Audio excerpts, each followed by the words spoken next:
This podcast is part of the Batman Universe Podcast Network, hosted by the BatmanUniverse.net.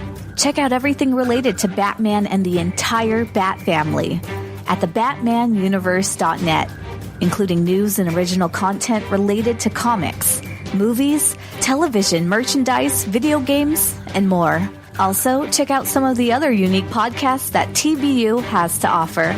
Consider supporting this podcast by becoming a patron on Patreon. Even $1 can go a long way in supporting this content that you enjoy. Look for a link over at the BatmanUniverse.net to offer your support now. And now, on with the show.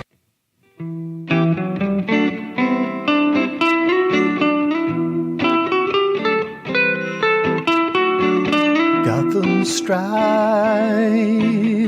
meets Batman's toys. He can't wait to swing through the night, save Orphan Boy.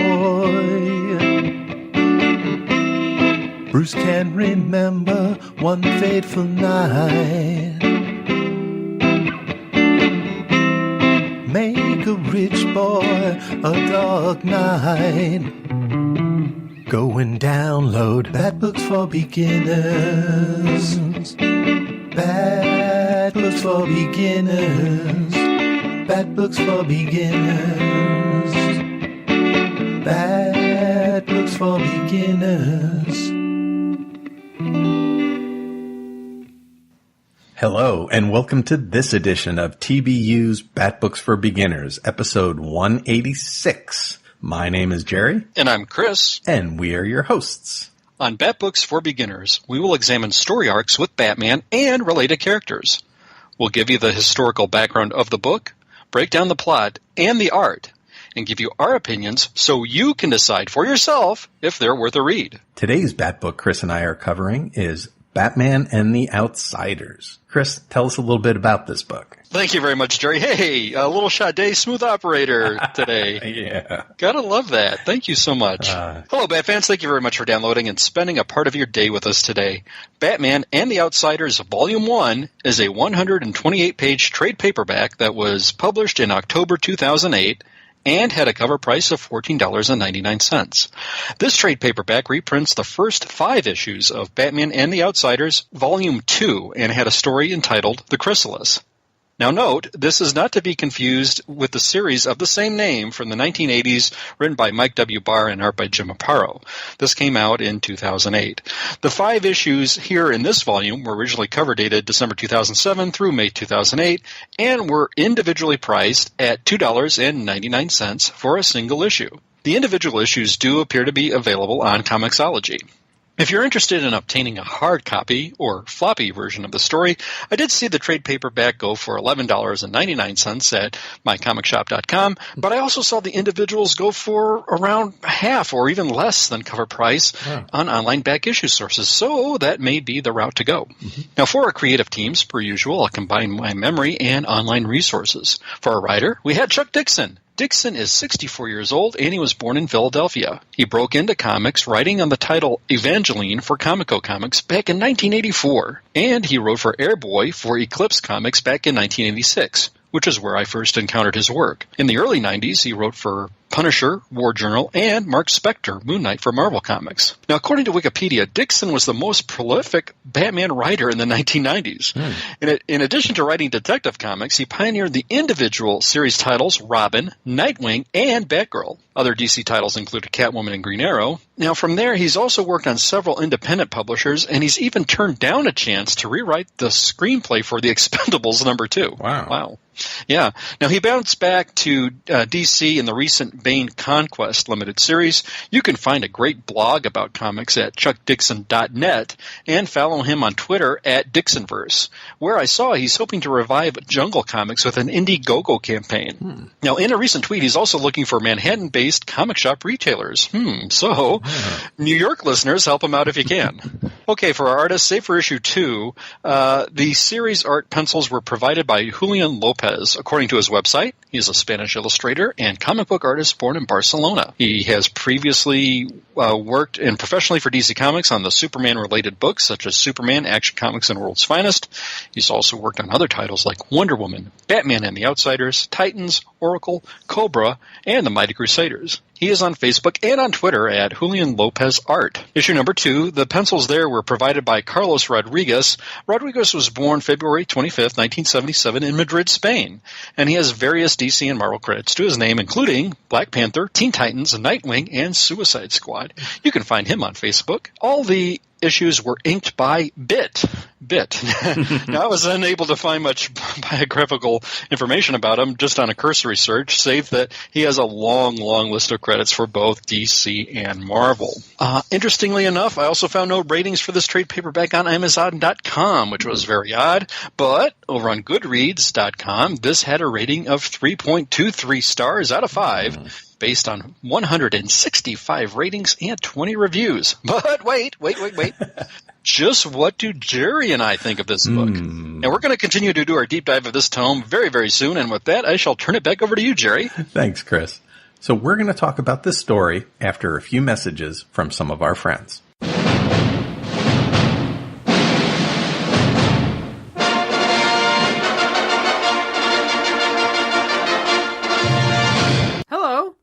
Do you enjoy movie scores?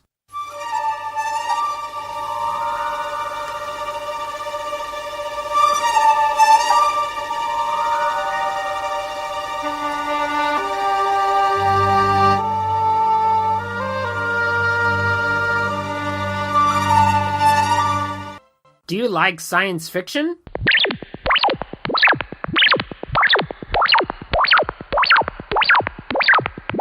Do you like fantasy?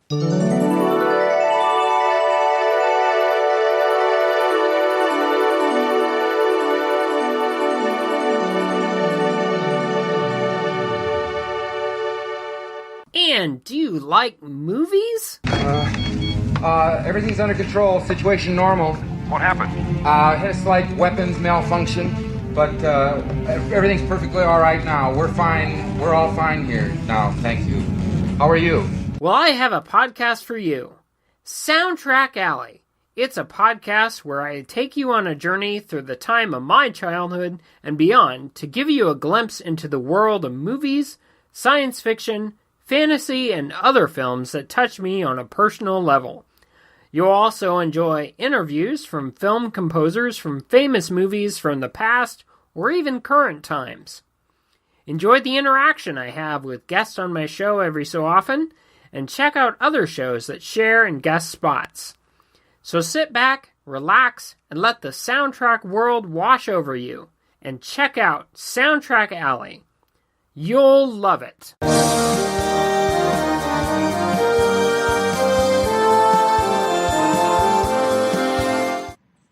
Welcome back.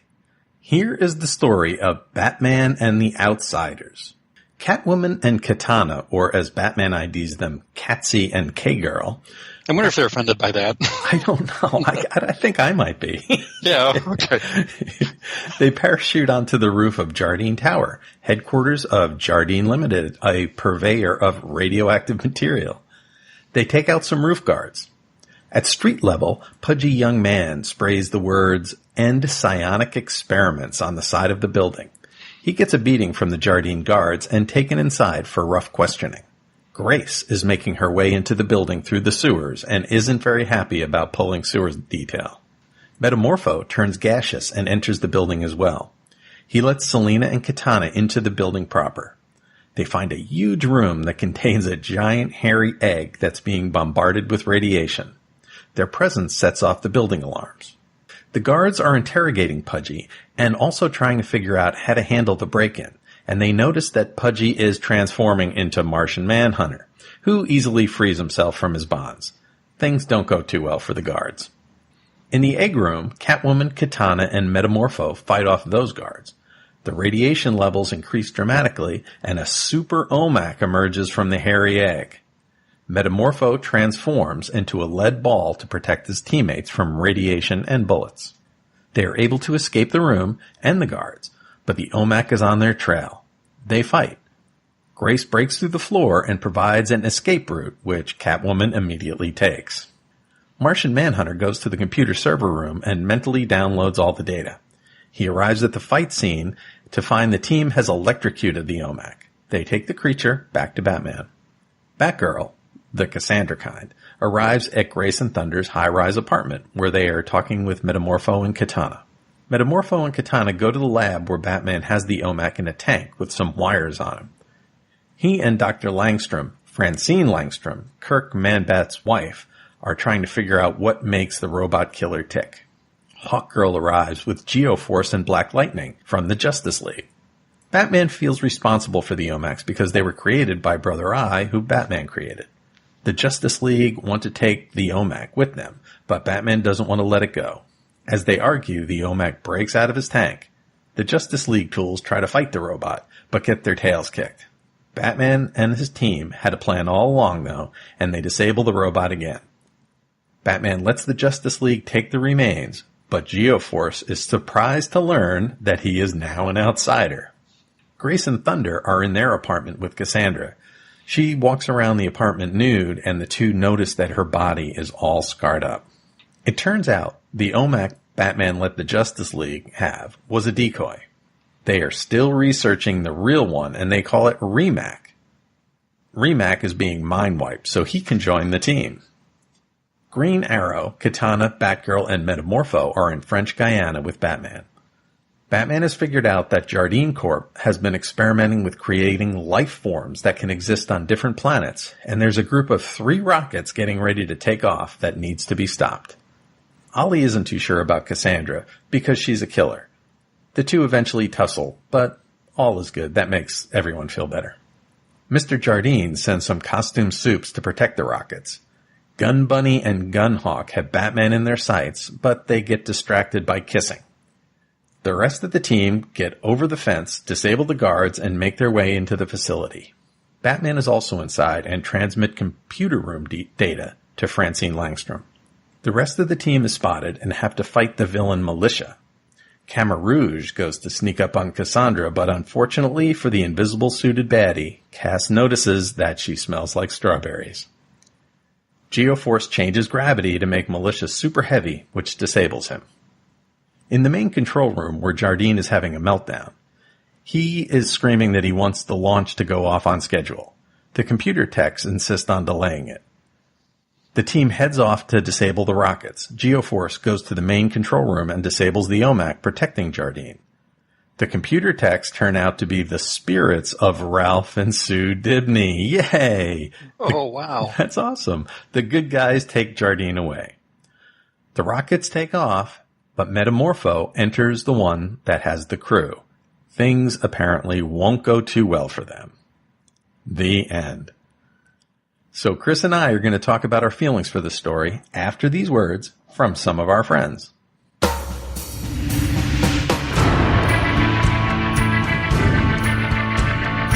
Warlord Worlds, a fan podcast devoted to the comic creations of Mike Grell, including Warlord, John Sable, Starslayer, Shaman's Tears, and Green Arrow. I'm Darren. And I'm Ruth.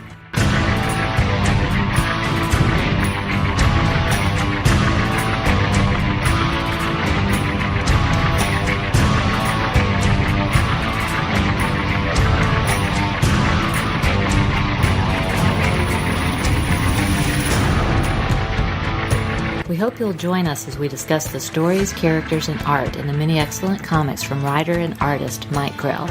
Warlord Worlds is available at podbean.com and on iTunes and Stitcher. Find us at warlordworlds.com.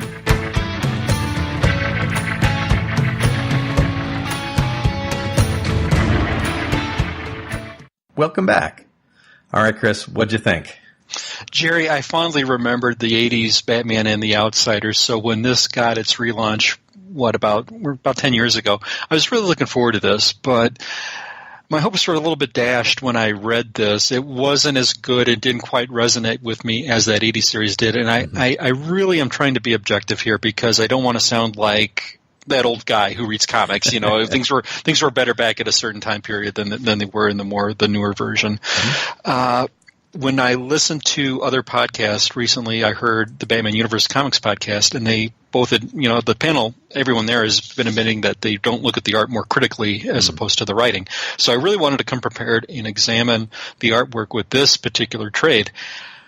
And unfortunately, there was nothing that really stood out with me. The artwork certainly wasn't bad, but there wasn't any particular panels that I had that were favorites. If I had to stretch it out, it was probably when they all got their introduction in the first issue, where everyone was coming on the scene, and when they were first identified, you got a nice action panel with them depicted with a little caption that identified them, and I thought that was really good.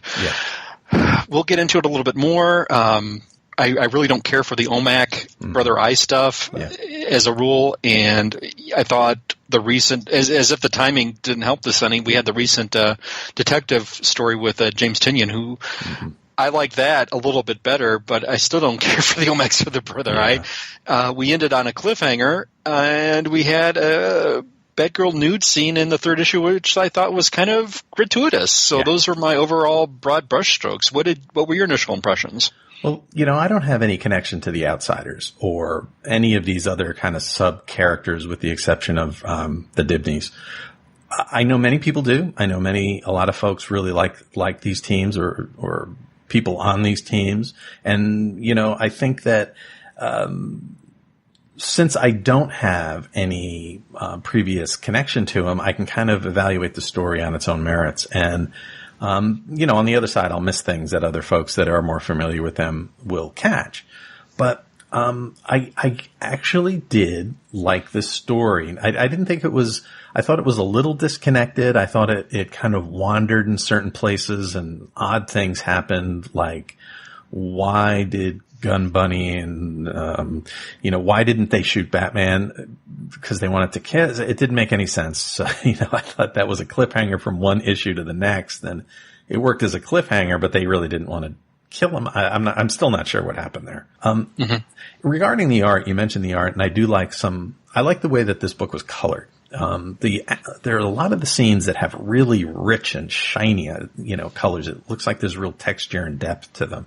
And I thought that was really pretty, and it's kind of compared to other panels where there's almost a Silver Age kind of flat, muted, you know, coloring layout. And I like the change back and forth. It made it interesting as we went. There are some really pretty pages that I thought when Batgirl arrived at Grace and Thunder's apartment, there was really, you know, a cool one of her kind of squatting, and she's on a railing or something, and it looks really awesome. I really like that panel. And there's, you know, this book is funny. There's even a MySpace reference in here, which I'm sure at the time was cutting edge. Metamorpho is also pretty funny. Yeah, when you get into a team book, I think you like to see what other characters bring to the table and how they mesh, or conversely, how they don't mesh and they're forced to get along with their respective traits, personality types, what have you, and just to try to overcome something.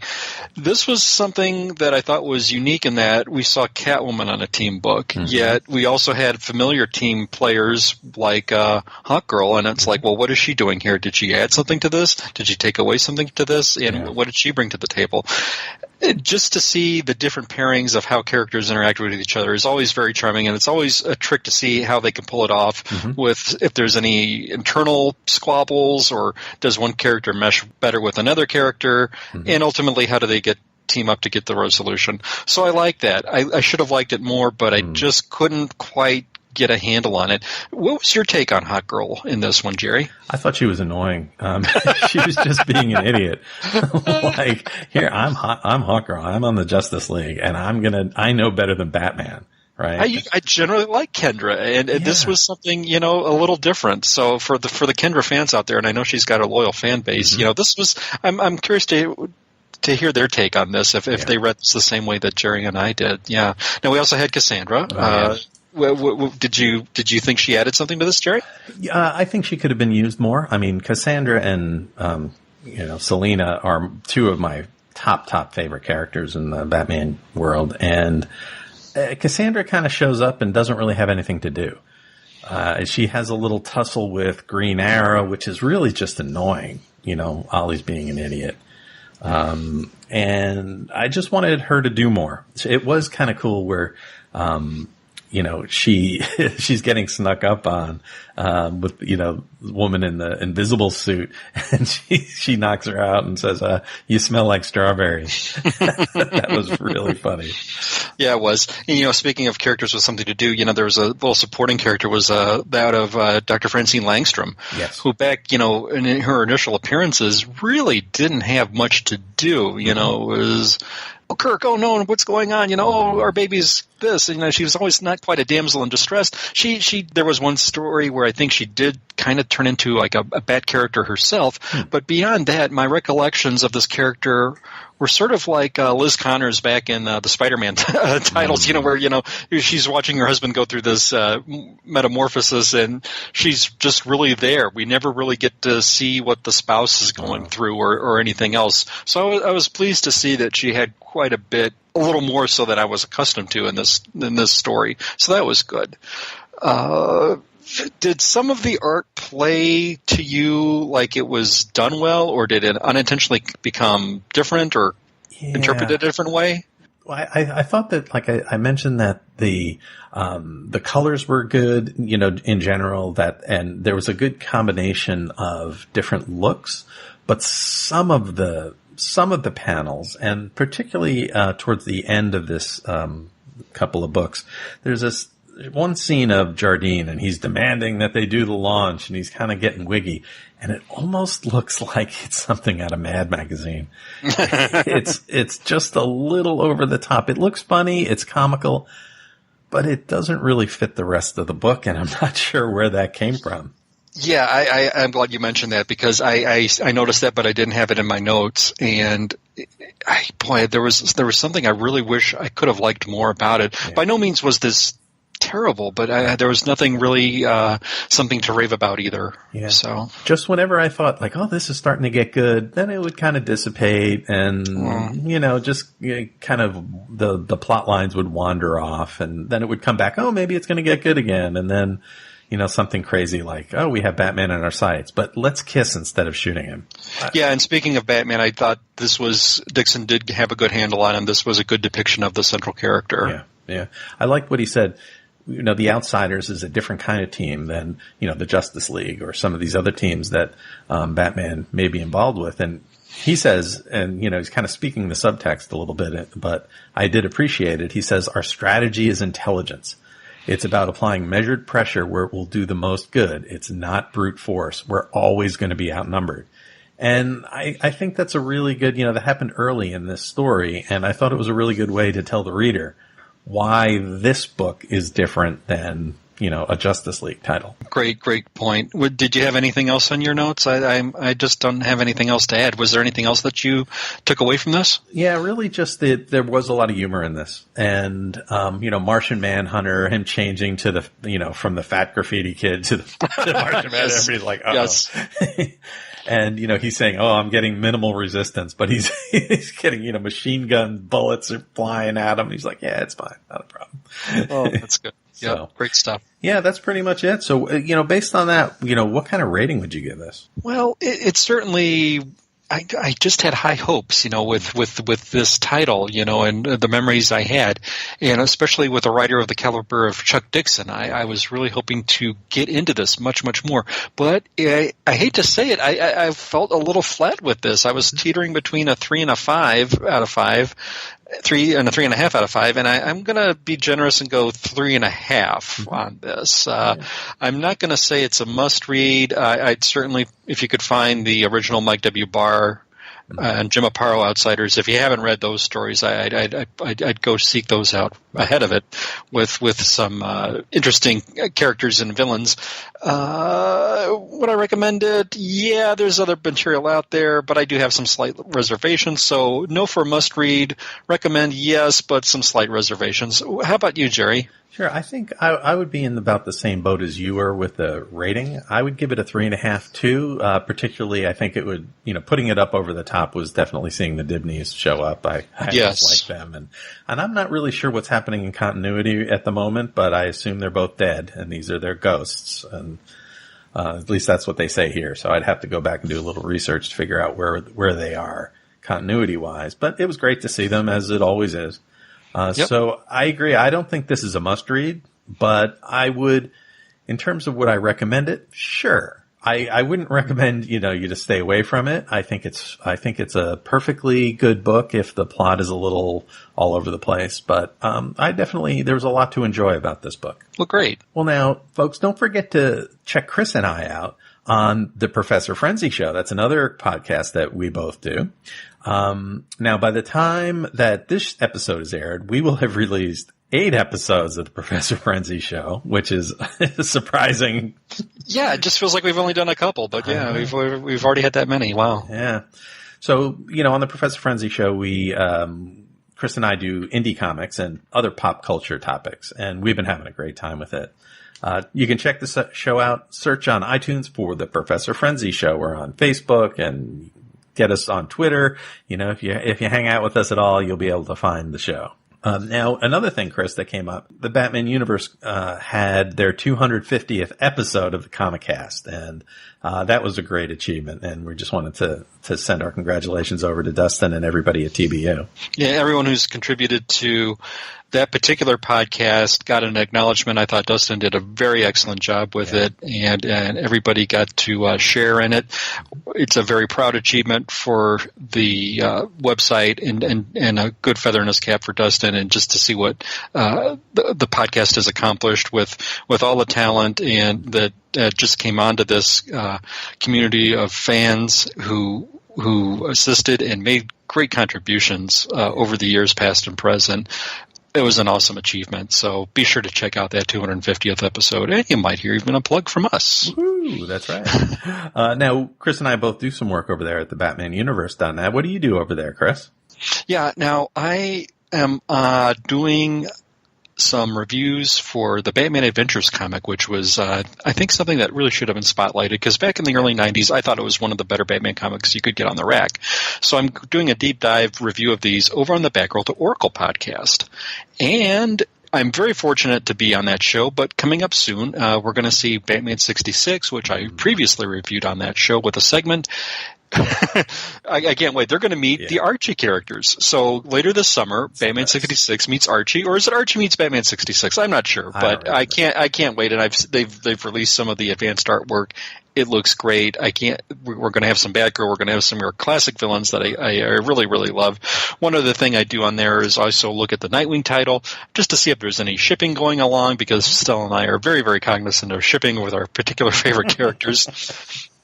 But we can't. We have a lot of fun on that podcast, and please get on board. Batgirl to Oracle is a great podcast. Now, speaking of Batgirl, Gerry, do you do some reviews over on the BatmanUniverse.net with that and perhaps other titles coming out soon? Yes, I do. I've been doing Batgirl, which is a book that I've been enjoying, and also starting in July, I'm going to start with Catwoman, and I'm really excited for that.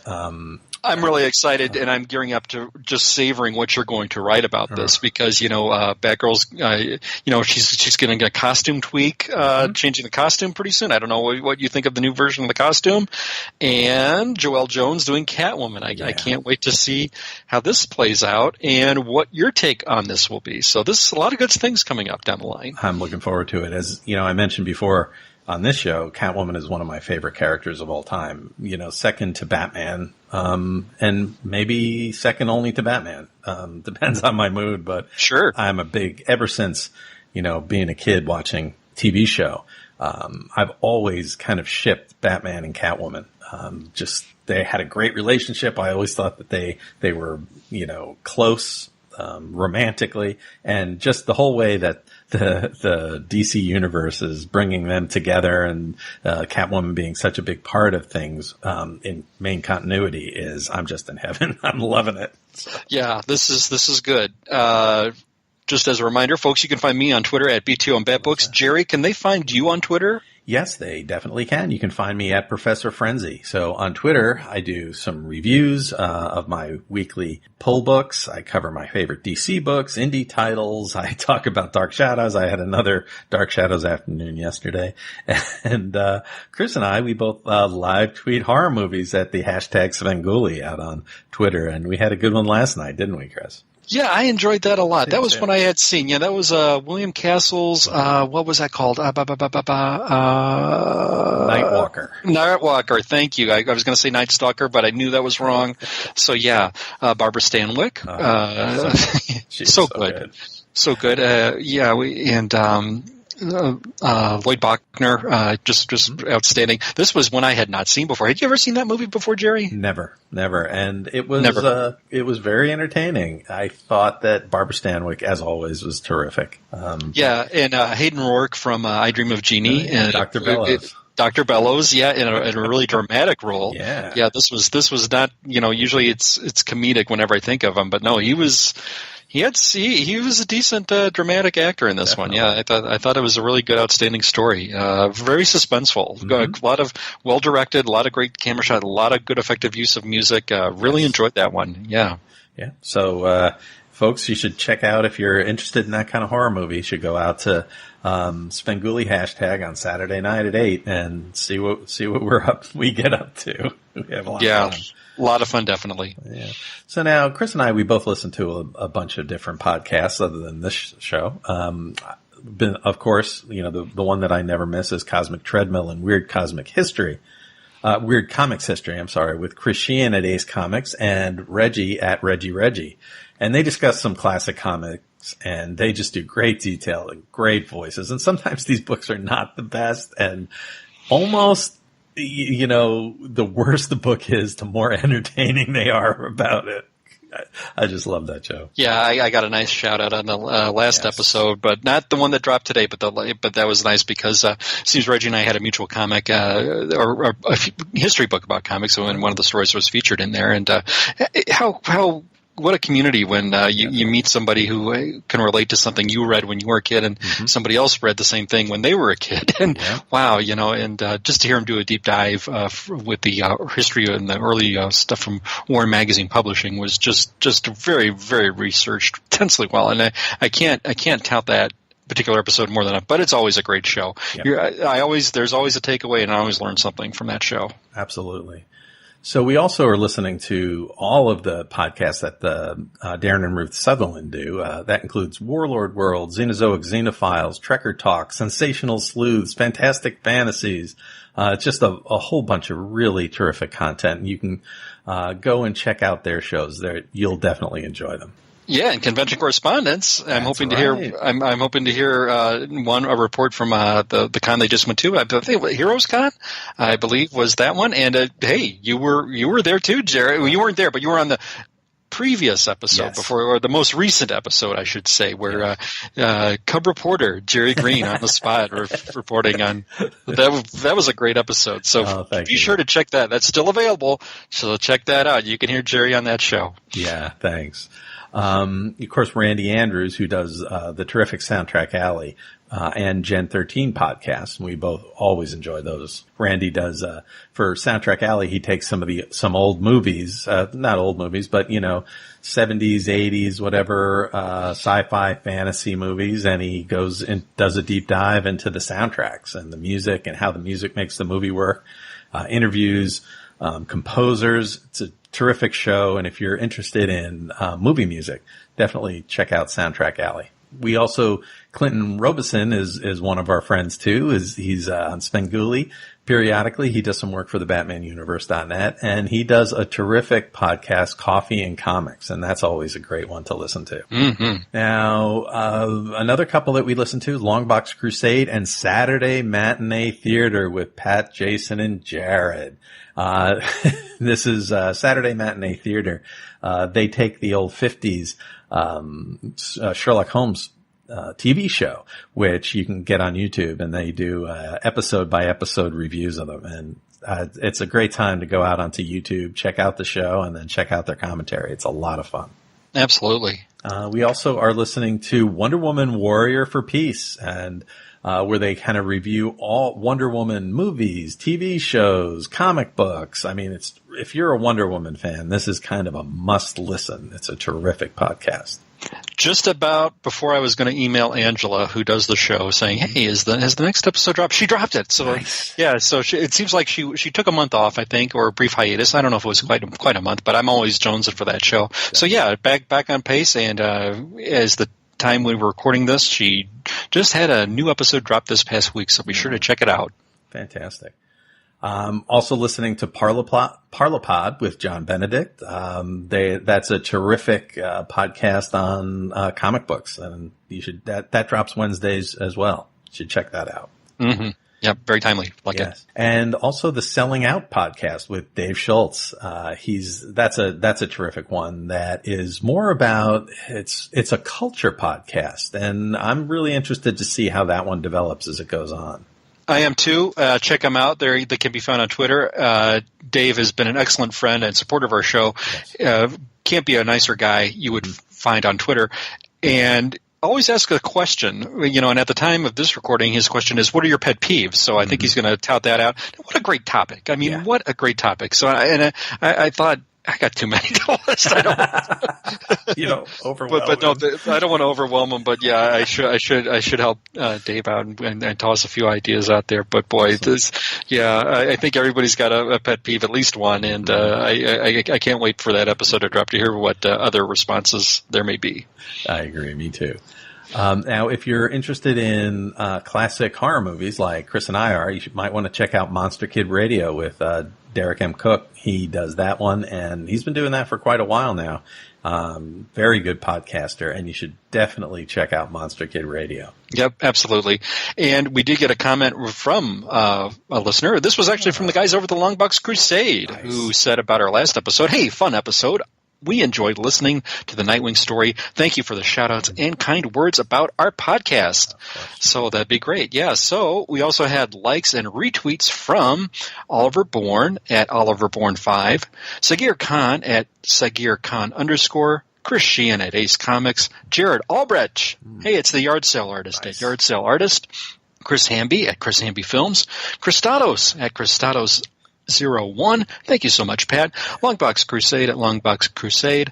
Bill Beer at Gotham Knight 13. Be sure to check out the Too Old Too New podcast, and they're on Twitter at Too Old Too New. The Selling Out Show at Selling Out Show. Check out that podcast. Thank you again, Dave. Jeff Hunter, a longtime friend, at JeffHun349-11855.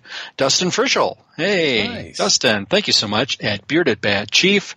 Lava Hog at Lava Hog. Hey, thanks again, Dave. Green Lantern HG at Green Lantern HG. Always a consistent supporter. Fred Reads Comics at Comics Fred. Be sure to check out popculturecafe.com. Reggie at Reggie. Just want to give him a shout out too. Wednesday night show, generally on Mixlr. Good times to be had by all, so be sure to check that out. We also heard from Have Geek Will Travel. Of course, Have Geek Will Travel at have_geek. Jim at Canada Daredevil. Lisa Ann at Lisa Ann X2. The Batman Universe at Batman Universe. Stephanie Mounts at Fancy Nerd Design, where she's filling in for Stella on her sabbatical. So check her out on the Batman Universe Comics podcast. Hopefully I mentioned all of you. However, if you were overlooked, please let me know on Twitter, and we will be sure to give you a shout-out on our next episode.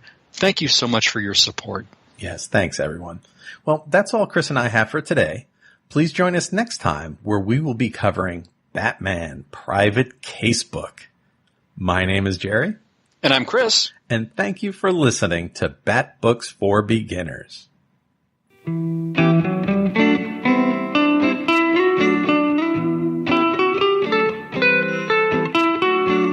Gotham Strife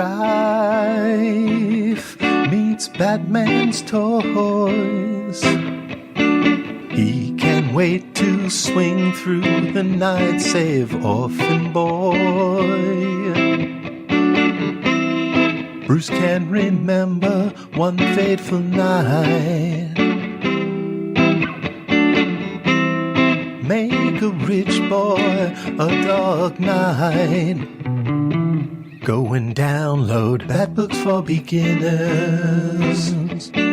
Bat Books for Beginners.